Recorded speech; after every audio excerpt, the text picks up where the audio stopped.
وقت بدلتا رہا، یہ دور تبدیل ہوتا رہا، لوگوں نے اپنی بادشاہیاں قائم کرنے کے لیے بڑے بڑے قتل کیے، ہلاکو خان نے انسانی کھوپڑیوں کے مینار بنائے، لوگوں نے بڑے بڑے ظلم کیے، جبر کیے، خوف اور ہراس پھیلایا، اپنے اقتدار پکے کرنے کے لیے بڑے بڑے جبر کیے۔ پھر کیا ہوا؟ ایسی ایسی بیماریاں لگی جن کے علاج ہی کوئی نہیں تھے دنیا میں، بھری ہوئی تجوریاں، پیسے باہر گر رہے ہیں، پر ڈاکٹر کہہ رہا ہے تیرا مرض ہی وہ ہے جس کا علاج ہی کوئی نہیں۔ اللہ تبارک و تعالیٰ کے قانون سے جب لوگ ٹکراتے ہیں پھر پاش پاش ہو جاتے ہیں۔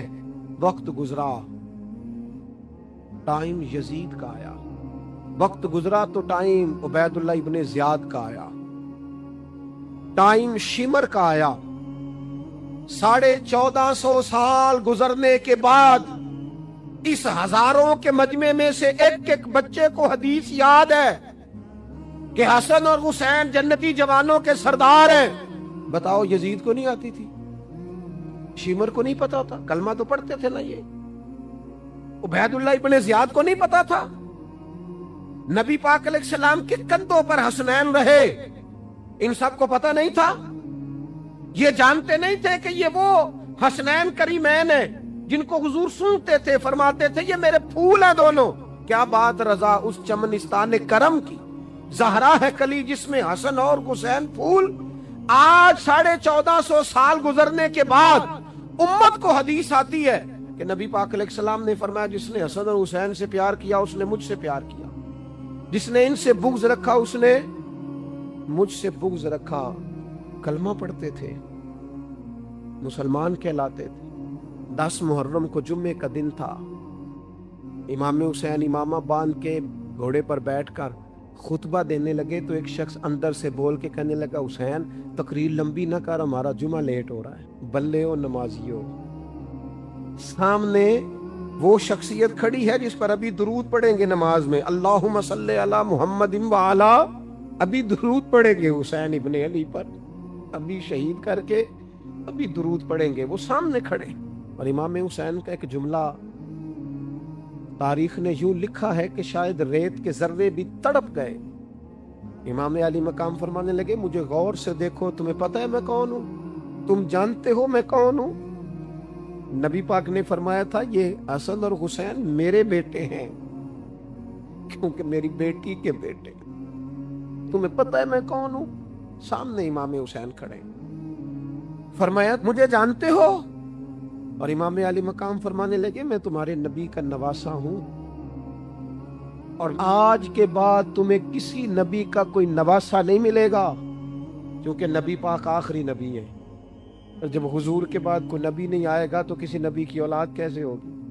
تمہیں آج کے بعد کسی نبی کے نواسے کی زیارت نہیں ملے گی۔ میں کیسے آپ سے یہ بات آپ کو عرض کروں کہ سامنے حسین ابن علی بھی ہوں تو لوگ نفس کی خواہشیں پوری کرتے ہیں، لوگ اپنی کرسیاں پکی کرتے ہیں، لوگ گورنریاں پکی کرتے رہے، لوگ گڈ بک میں جانے کے لیے ایک دوسرے کو شاباشیاں دیتے رہے، جشن ہوتا رہا۔ سب سے پہلے ایک شخص نے امام حسین کا قافلہ روکا تھا، اس کا نام حور بن یزید تھا، سب سے پہلے اس نے روکا تھا۔ وہ ایک لشکر کا سپہ سالار تھا۔ جب امام حسین رضی اللہ تعالیٰ عنہ نے خطبہ پڑھا نا تو حور یزیدی فوج میں تھا، واپس گیا اور عبید اللہ ابن زیاد سے جا کے کہنے لگا، یا جو بھی وہاں لوگ موجود تھے یزیدی فوج کے، ان سے کہنے لگا تم نے تو کہا تھا کہ صرف راستہ روکنا ہے، تم نے تو کہا تھا کہ صرف ان سے کچھ منوانا ہے، تم نے تو جب مجھے بھیجا تھا تو کہا تھا کہ بعد تھوڑے معاملات ہیں، اوہ سچ بتاؤ نبی کے نواسے کو شہید کرو گے؟ تم نے تلواریں نکال لی ہیں، نیزے نکال لیے ہیں، تیر نکل آئے ہیں، تیاری مکمل ہے، مجھے سچ بچاؤ، کیا حسین ابن علی کی گردن پر خنجر چلانے لگے ہو؟ سیدہ فاطمہ کا جگر پارا شہید ہوگا، کیا یہ خبر سچ ہے؟ یوں ہوگا؟ تو کہنے لگے ہاں یہی حکم ہے، ہمیں یہی تیاری ہے، یہی پروگرام ہے، یہی پلان ہے، یہی ہوگا۔